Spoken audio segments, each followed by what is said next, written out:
But उसके बाद जब मैंने यहाँ पे बच्चों से इंटरेक्ट होने के स्टार्ट किया, यहाँ के लोगों से जब बात करी, तो मुझे लगा कि यहाँ का जो मेन पावर है वो मेन स्ट्रीम से कटा हुआ है।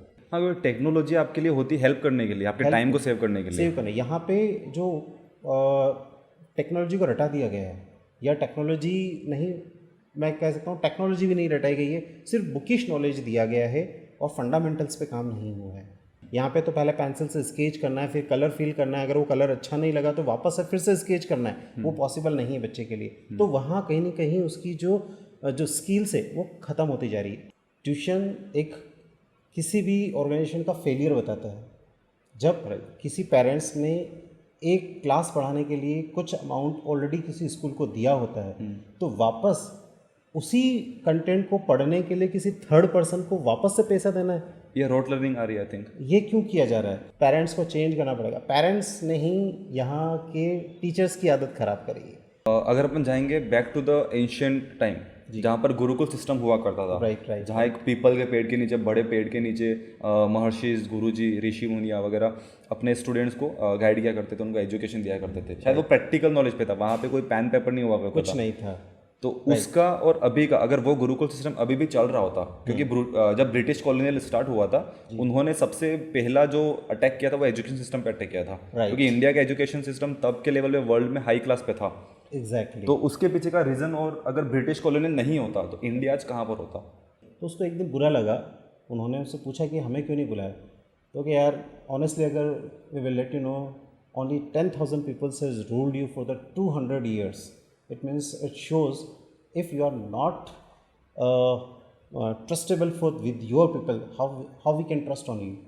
बट सर दिमाग में फीड किया हुआ ना कि डॉक्टर, इंजीनियर, मैं ऑलरेडी बोल चुका हूँ, अगर कोई उस चीज़ के लिए बना है तो वो करें, लेकिन अगर वो उसका मटेरियल ही नहीं है और सिर्फ पेरेंट्स की इच्छा पे हो गया, तो वो आगे चल के शायद बहुत सारी बिल्डिंग गिराएगा, या वो बहुत सारे लोगों की ज़िंदगी के साथ खिलवाड़ कर रहा होगा।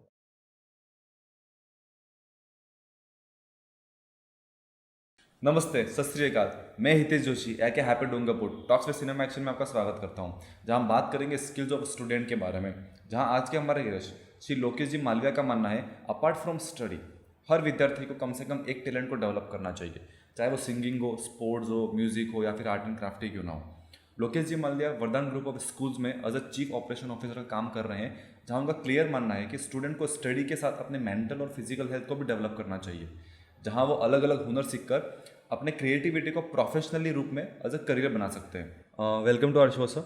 मेरे पास सवालों की पूरी लिस्ट है, क्योंकि एजुकेशन फील्ड से पूरी बात होने वाली है। तो let's start with your basic education और आपका प्रोफेशनल एक्सपीरियंस। मैं एक छोटे से गांव निम्बाड़ा से बिलोंग करता हूं, जहां मैंने अपनी पूरी स्कूलिंग एक गवर्नमेंट स्कूल से कंप्लीट करी है, जो आरबीएससी मीडियम से था। अपनी स्कूलिंग के टाइम से मैं उतना स्टूडियस नहीं था और उतना वीक भी नहीं था, बट देन अनफॉर्चुनेटली मुझे लगा कि नहीं, मैं किसी चीज़ के लिए बना हूँ जो चीज़ें हैं कि मुझे प्रैक्टिकल चीज़ें करने का बड़ा इंटरेस्ट था। Then I choose my career as an engineer, और then I take an admission at engineering college Kota, जहाँ से मैंने अपना बीटेक कंप्लीट किया।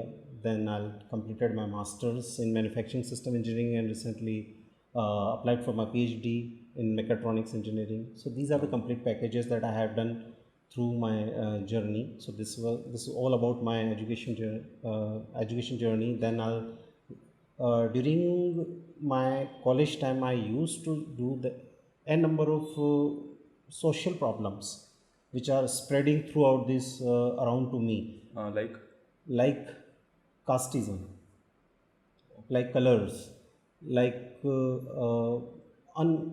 अनबैलेंस सिस्टम जो भी हमारी शायद कंट्री के अंदर चल रहा था, प्रोटेस्ट, छोटी छोटी चीज़ों को लेकर प्रोटेस्ट है, और वहाँ पे कहीं ना कहीं मुझे लगा कि एजुकेशन की कमी है, उसकी वजह से प्रोटेस्ट में बहुत सारे लोग शामिल हो जाते हैं।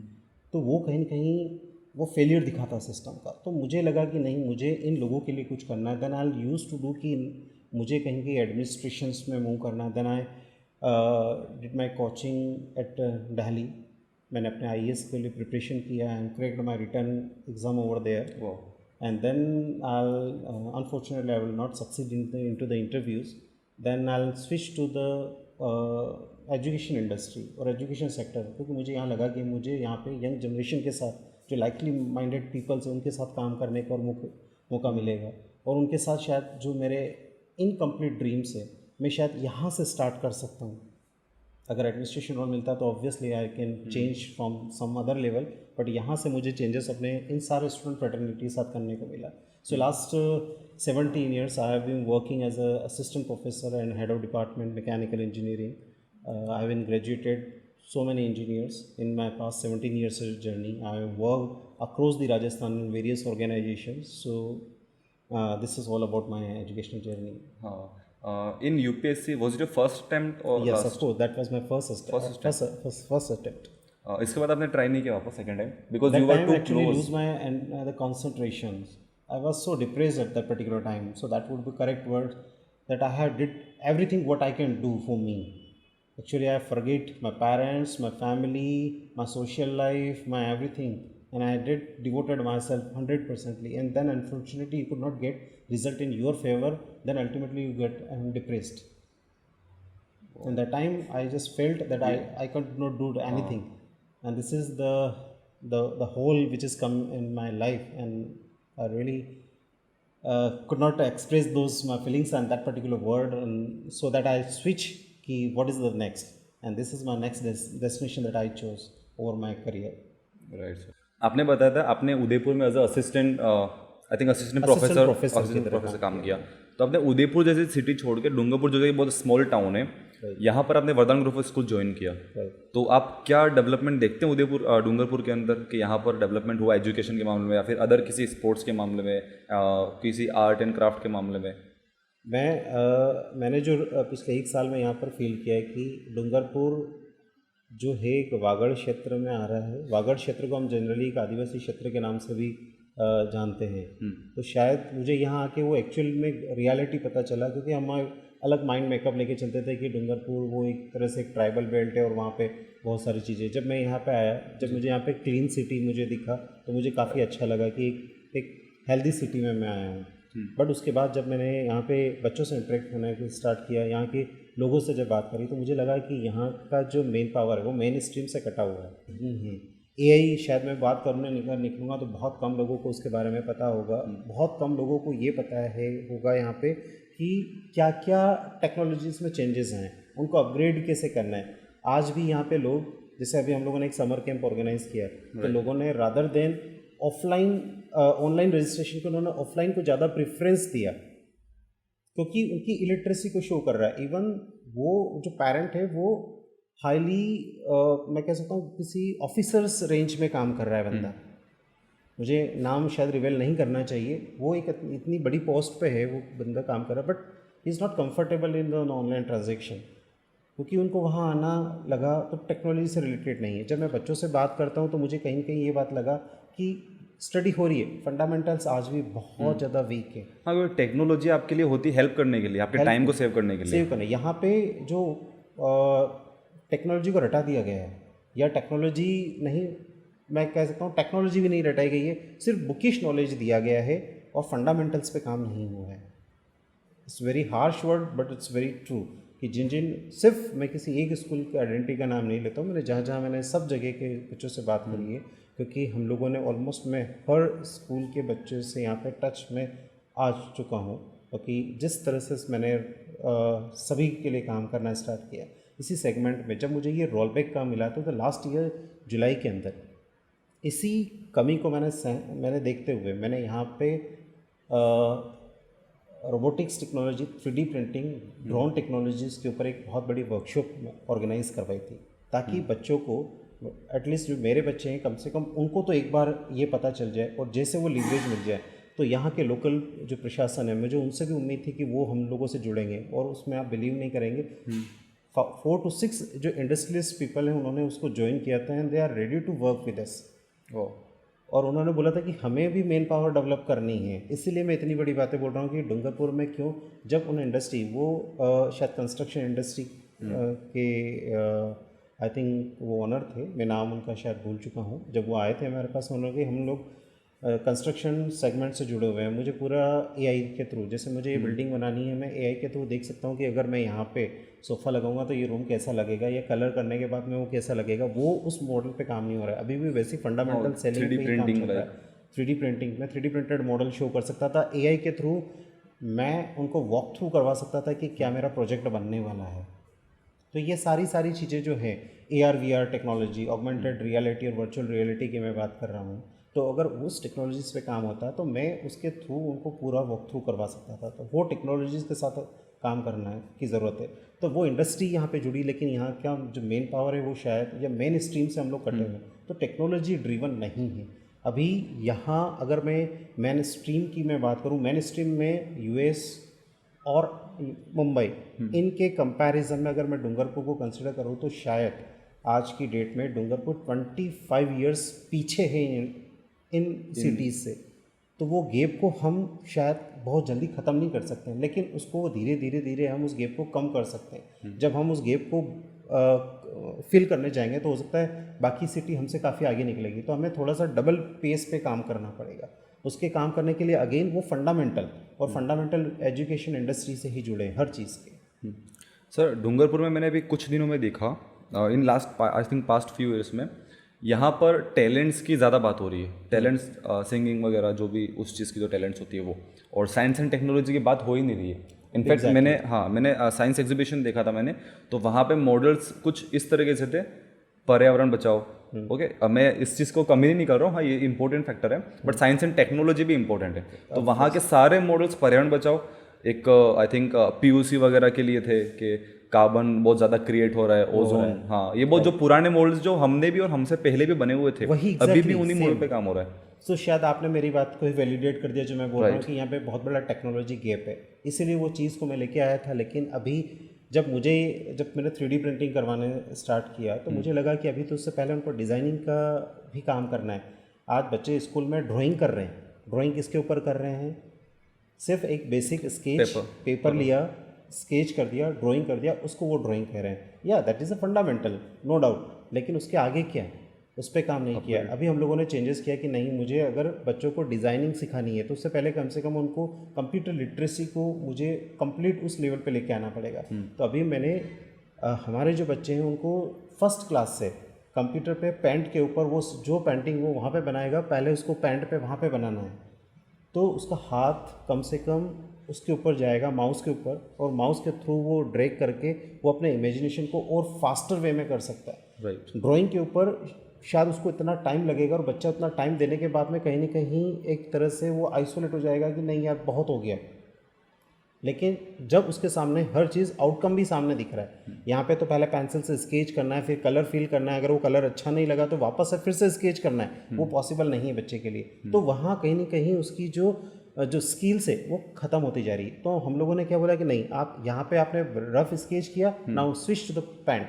जब वो माइक्रोसॉफ्ट पेंट में गया, उसने अपना डिज़ाइन किया, जैसे कुछ बच्चों ने भैया डोरामोन बनाया। सर डोरामोन हमेशा ब्लू कलर में अच्छा है, मतलब उसमें क्यों दिखाया गया? बच्चों ने जब मेरे से क्वेश्चन पूछा या तो मैंने कहा किसने बोला कि ब्लू कलर में ही होता है डोरामोन, आप चेंज करो कलर। बच्चों ने डोरामोन का कलर चेंज किया और एक कंपटीशन करवाया, तो पिंक कलर का डोरामोन बच्चों को बड़ा पसंद आया। So this is imagination. तो वो चीज़ें कहाँ से हो रही? टेक्नोलॉजी का ऐड करना पड़ेगा, टेक्नोलॉजी बड़ी मस्त है, तो वो चीज़ें धीरे धीरे करके स्टार्ट हुई है, तो वहाँ से करना पड़ेगा। अभी हम लोगों ने बहुत सारा इंडस्ट्रीज़ के अंदर, जैसे कि ऑनलाइन एजुकेशन कोविड के टाइम में हम लोगों ने देखा था, मैंने सारे जो टेस्ट हैं, जो बच्चों के टर्म 1 टर्म 2 टेस्ट होते हैं, सारे ऑनलाइन मोड पे हम करवाने का प्लान कर रहे हैं इस साल से। तो जैसे ही होगा, हम ऑलमोस्ट एनवायरनमेंट को सेव कर रहे हैं कि कितना पेपर सेव हो जाएगा, और बच्चे जो है इस न्यू टेक्नोलॉजी के साथ में ही पेपर को सोल्व करना है। तो ये सब चीज़ें धीरे धीरे उनको एड ऑन करनी पड़ेगी। शायद मैं अकेला काफ़ी नहीं होगा उन सब चीज़ों को करने के लिए। मैं चाहूँगा कि पूरा सेगमेंट सारे लोग उसमें जुड़े और इस मुहिम पे काम करेंगे। रास्ते हम जैसे कुछ लोग और हैं जो शायद दिखाएंगे, बट करना सभी को मिलके पड़ेगा। आप गाइडेंस का काम कर सकते हैं, आप काउंसलिंग कर सकते हैं। मैं काउंसलिंग कर सकता हूँ। मैंने अभी भी रिसेंट में मेयर साहब को भी जो इनॉग्रेशन कैंप में भी बोला है कि अगर वो सपोर्ट करे तो हम एक सेंटर ऑफ एक्सेलेंस यहाँ डेवलप कर सकते हैं। वो सेंटर ऑफ एक्सेलेंस डेवलप करने के बाद में डूंगरपुर के एक बच्चे को वहाँ पे ट्रेनिंग मिलेगी, और उस ट्रेनिंग के बेसिस पे बच्चा यहाँ पे अपग्रेड होगा। बच्चा अपग्रेड होगा, उनका पेरेंट्स भी अपग्रेड होगा। पेरेंट्स अपग्रेड होते ही हमारे पास मेन पावर ठीक होना चालू हो जाएगी। हम मेन स्ट्रीम के पास में जाना स्टार्ट करेंगे। सर मेरा अगला सवाल ये है कि क्योंकि आप वरदान ग्रुप ऑफ स्कूल से जुड़े हुए हैं, तो रिसेंटली मैंने न्यूज़पेपर में पढ़ा था कि राजस्थान पत्रिका जो एक कैंप ऑर्गेनाइज कर रही है, पत्रिका इन एजुकेशन, आई थिंक वरदान स्कूल ने उनके साथ कोलैबोरेशन करके एक कैंप ऑर्गेनाइज किया अभी रिसेंटली डूंगरपुर में। आई थिंक ये फर्स्ट टाइम हो रहा है डूंगरपुर में। जी, बहुत शायद इस हिस्ट्री में पहली बार है। हाँ, तो कि उसके अंदर डूंगरपुर की हिस्ट्री में तो एटलीस्ट पहली बार ही हो रहा है, क्योंकि इसी कुछ वक्त जो पहले हम डायरेक्टर से बैठे थे, क्योंकि जिस तरह का यहाँ हीट वेव होता है, स्कूल चलाना शायद आसान नहीं होता है, बच्चे नहीं बैठ पाते हैं गर्मी में। पेरेंट्स भी एक्सपेक्टेड करते हैं कि ठीक है उनके बच्चे एटलीस्ट थोड़ा सा रेस्ट करें साल भर के उस एकेडमिक प्रेशर के बाद में। देन अल्टीमेटली मुझे भी ऐसा लगता है कि मैं 1.5 महीने तो कम से कम, अगर मैं टेक्नोलॉजी से जुड़ा हूँ तो 1.5 महीना किसी भी बच्चे का वेस्ट करना मतलब मैं उनके साथ क्राइम कर रहा हूँ, तो वो वेस्टेज नहीं कर सकता था। मुझे कहीं ना कहीं सोचना था कि ये चीज़ें क्या करना है। हम लोगों के एक आइडियाज़ थे कि नहीं, बच्चों को ठीक है पढ़ाई से उनको उनका एक तरह से अगर थ्रेशोल्ड हो चुका है तो थोड़ी दिन के लिए उनको ब्रेक देके उनको नई चीज़ें हम लोग सिखाएंगे। तो नई चीज़ें क्या होगी जो हम लोग शायद साल भर उतना इफेक्टिव टाइम नहीं दे पाते। हम कुछ छोटे मोटे इवेंट्स करवा के, एक्टिविटीज़ करवा के उनको छोटे छोटे डोज दे सकते थे, बट अभी मेरे पास ये एक वो टाइम था जहाँ मैं उनको पूरी तरह से उन चीज़ों के लिए तैयार कर सकता था। जो नेचुरल टैलेंट से वो नेचुरल टैलेंट वो बाहर आएगा, क्योंकि सबके अंदर नेचुरल टैलेंट है, लेकिन शायद उनको वो पुश नहीं मिलता है, या उनको उनको उनकी बात सुनने वाला कोई नहीं होता है। एकेडमिक प्रेशर में जो पेरेंट्स है बच्चों को दबा देता है कि नहीं आपको ये करना है, ये करना, इससे कुछ नहीं होगा, तो वो वाली बात थी। उसके बाद जैसे अभी ये टाइम आया तो हम लोगों ने प्लान आउट किया था कि नहीं इस बार हम कुछ नया करेंगे। पहले हम लोगों ने प्लान किया कि हम एक समर कैंप हमारे ही स्कूल में ऑर्गेनाइज करेंगे, बट फिर लगा कि नहीं, जब चीज़ें करनी है तो पूरे डूंगरपुर के लिए कर रहे हैं तो शायद सारे बच्चे जुड़ पाएँ। उसका फ़ायदा, अगर मेरे पास अच्छे ट्रेनर्स हैं, हमारे पास एक अच्छे रिसोर्सेज हैं, तो वो रिसोर्सेज सबके साथ शेयर करना है।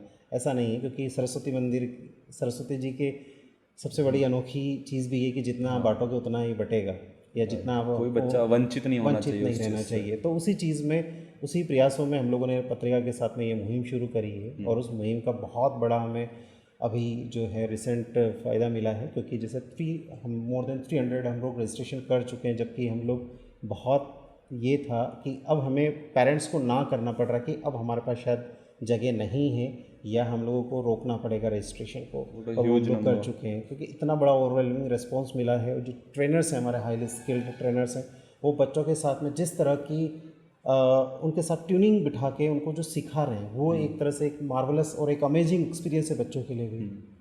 तो वो शायद एक री एनर्जाइज हो रहे हैं पूरे अगले नेक्स्ट ईयर के लिए। शायद अगले साल हम अगर इसी टाइम फिर से मिलेंगे तो शायद वो आइडिया लगा कि बच्चों ने बहुत बड़े चेंजेस उनके साथ आए हैं, बच्चों ने बहुत सारी चीज़ें सीखी। वो कोई एक बच्चा रजिस्ट्रेशन के लिए उन्होंने एक नहीं, कम से कम 4-4 इवेंट में रजिस्ट्रेशन करवाए। पेरेंट्स भी चाहते हैं कि बच्चों का टाइम यूटिलाइज हो।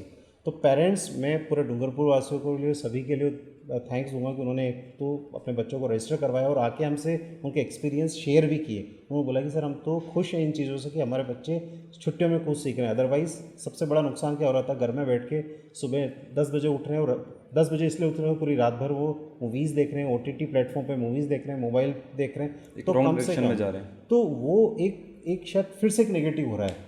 तो उस चीज़ को बचने के लिए उनको ये चीज़ें मिली, फिजिकल एक्सरसाइज मिली, जैसे जूडो कराटे हो गया, हमारे पास मार्शल आर्ट्स, जिम्नास्ट हो गया।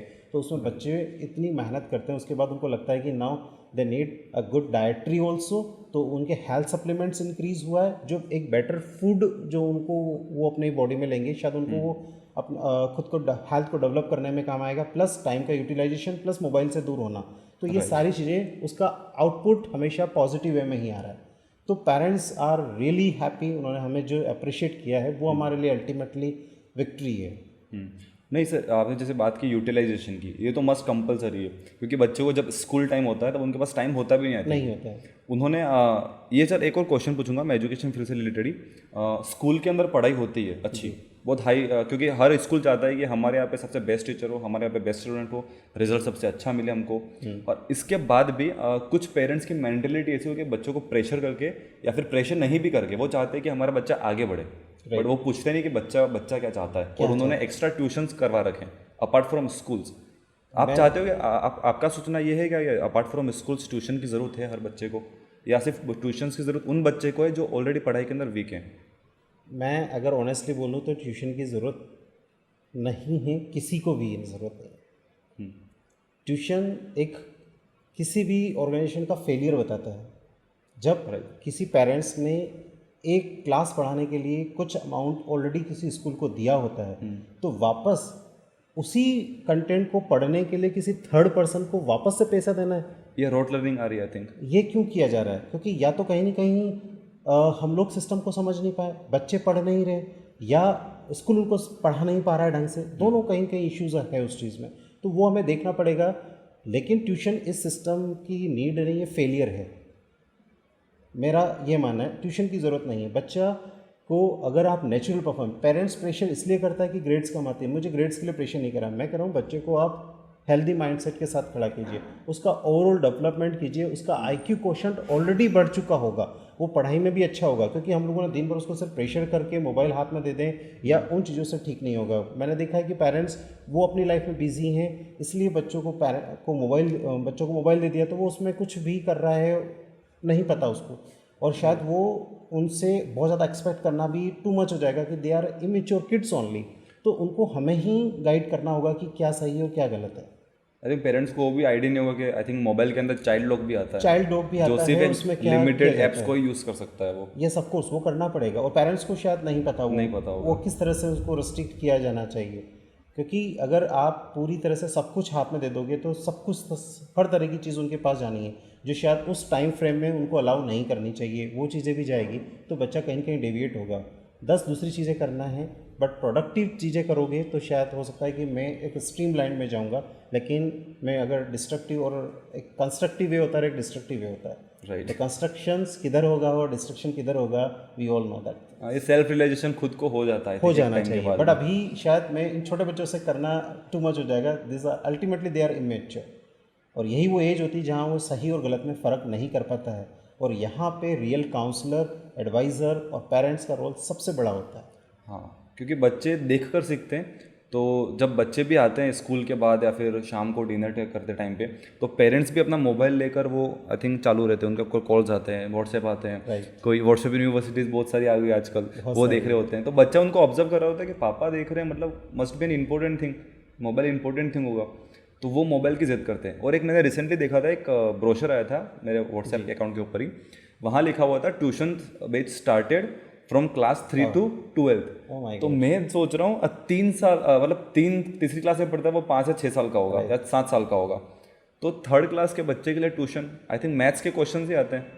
राइट, ये तो उस तरह से बात होगी। मैं उन पेरेंट्स से क्वेश्चन पूछूंगा कि अगर मैंने अपने बैंक में डिपॉजिट करवा रखा है, अगर 1 लाख की एफडी करवा रखा है, तो उस एफडी को सिक्योर करने के लिए मैं थर्ड पार्टी को कह रहा हूँ कि मेरा वो सिक्योर है, 5% बढ़ ले, इसलिए मैं आपको 6% वहाँ पर दे रहा हूँ, तो इससे बड़ा बेवकूफ़ी कहाँ होगा।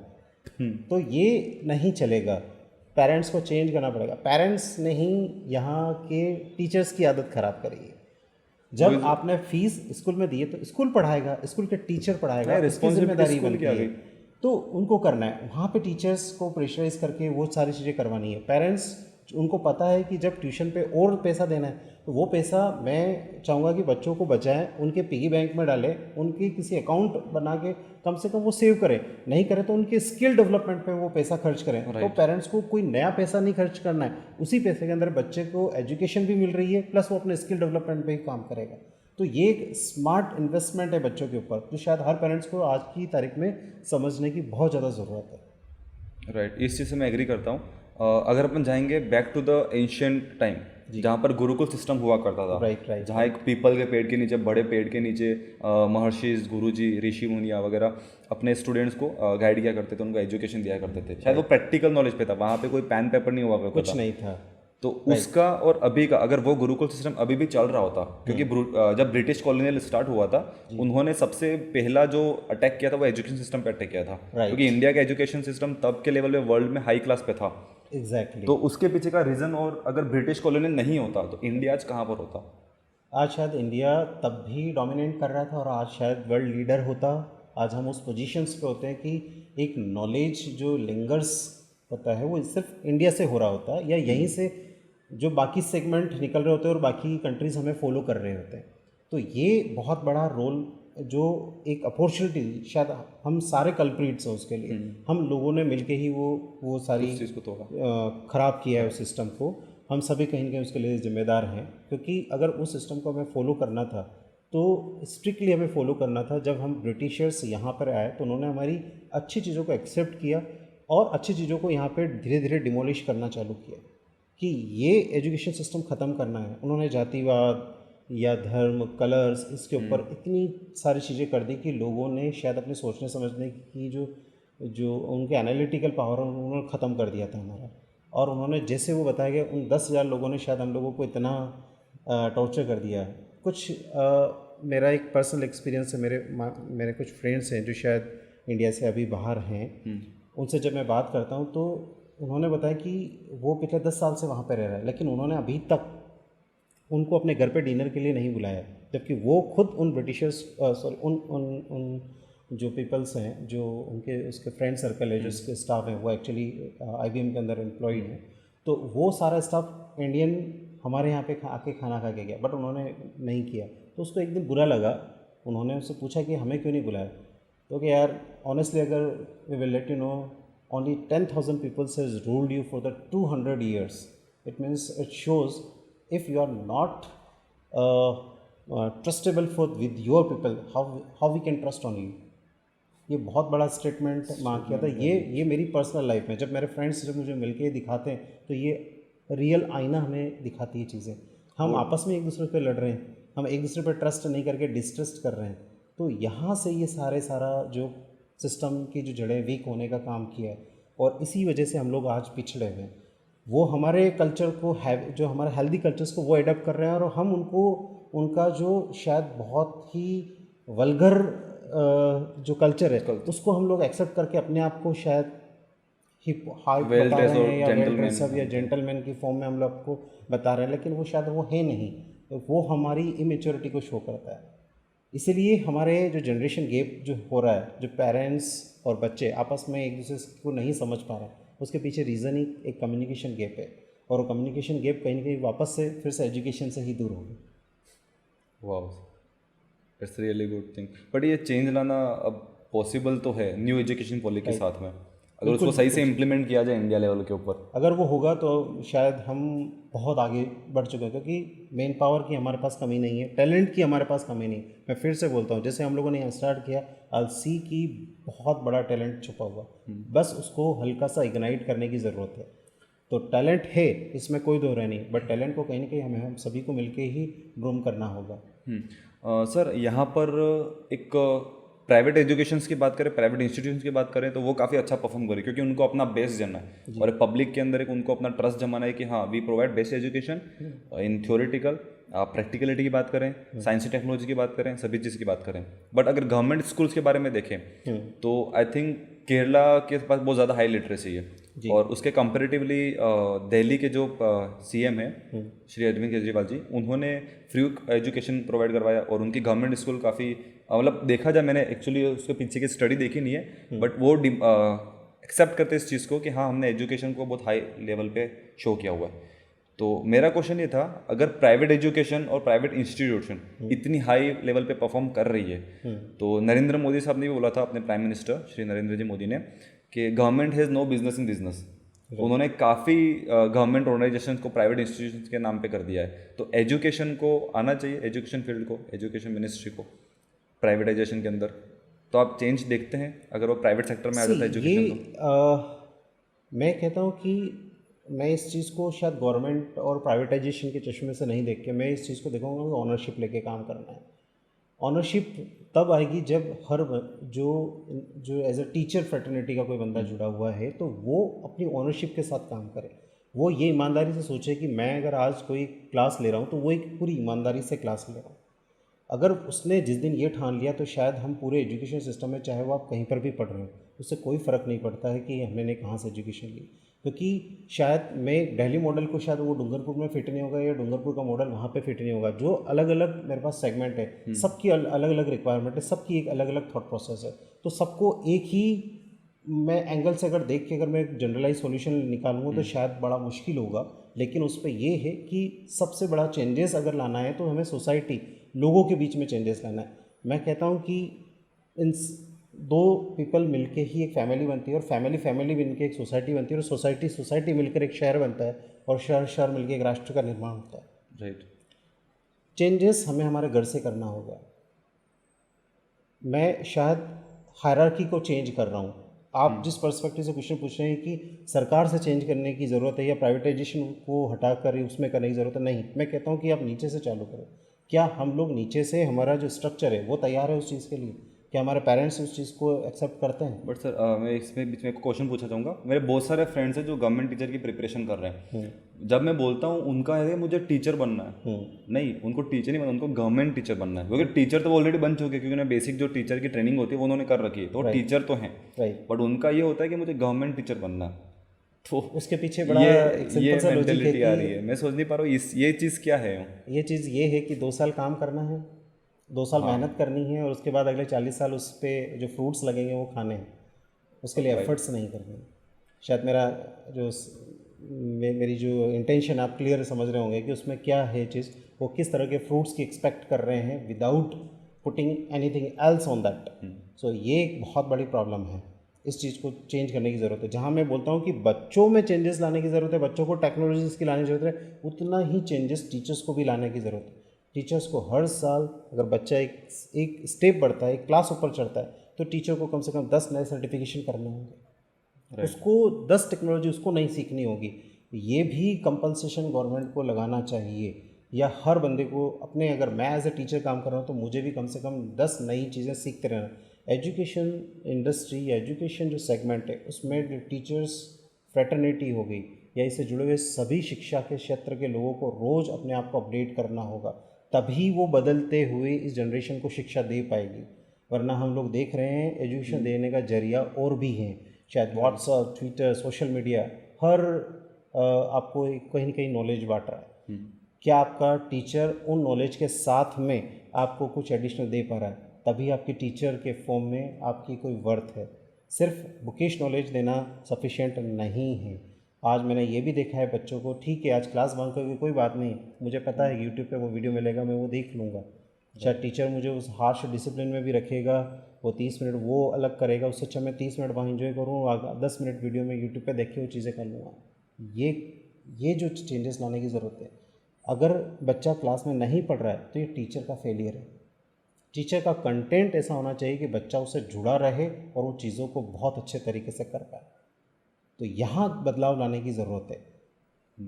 तो सभी को जो इस इंडस्ट्री से जुड़े हैं वो कहीं ना कहीं अगर एक्सीडेंटली आए हैं या विलफुली आए हैं, जो एक्सीडेंटली आए हैं उनसे मैं रिक्वेस्ट करूँगा कि वो जल्द से जल्द अपने आप को चेंजेस करें और जो विलफुली आए हैं उनको पता है कि उनका एम क्या है।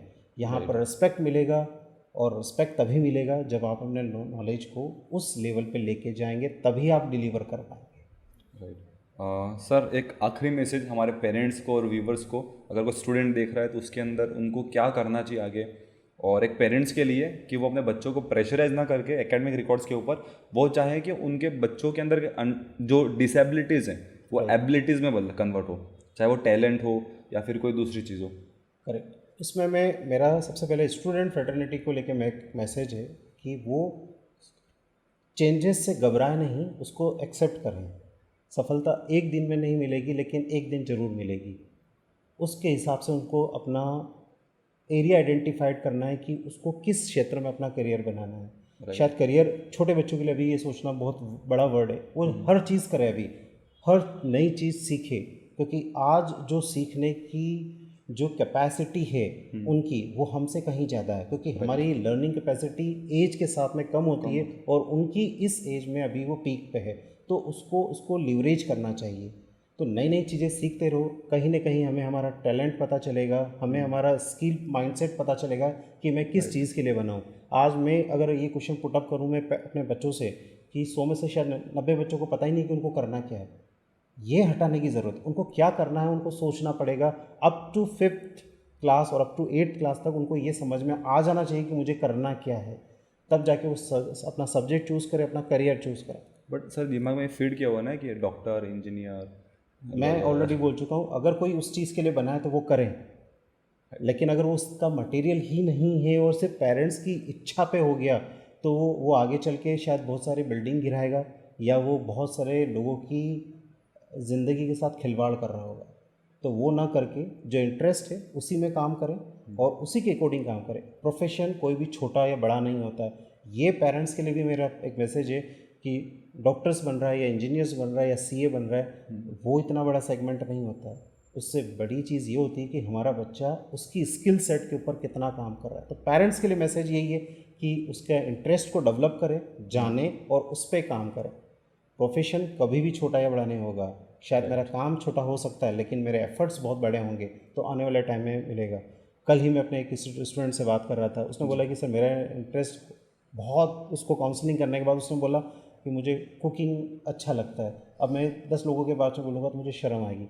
देन फिर मैंने उसको एक डॉक्यूमेंटरी दिखाई है, Sanjeev Kapoor, successful chef, chef, उनकी सैलरी टॉप शायद 50 में आते हैं, वो आते हैं। देन ही विल, वो रियलाइज़ हुआ कि नहीं सर मैं छोटा नहीं हूँ। तो ये चीज़ें लाने की ज़रूरत है, बच्चों को बताने की ज़रूरत है। तो उसने अपने आप को भी रियलाइज़ किया कि नहीं sir I will do those thing. तो उसने कल ही कोई कुकिंग क्लास ज्वाइन करी है। तो ये चीज़ें हमें डेवलप करने की ज़रूरत है। पेरेंट्स को भी काउंसल करने की ज़रूरत है। अगर टीचर का काम यहीं ख़त्म नहीं होता है कि क्लासरूम के अंदर पढ़ाया और ख़त्म हो गया, नहीं, उसके बियॉन्ड बच्चा क्या कर रहा है वो भी जानने की ज़रूरत है कि उसमें डेवलप हो रहा है या नहीं हो रहा है। अगर पेरेंट्स कहीं ना कहीं बच्चों की बात नहीं सुन रहे हैं तो वहाँ पर भी टीचर को इंटरफेयर करके वो मैसेज देने की ज़रूरत है। तो कुल मिला के सबको मिलजुल के काम करने की ज़रूरत है।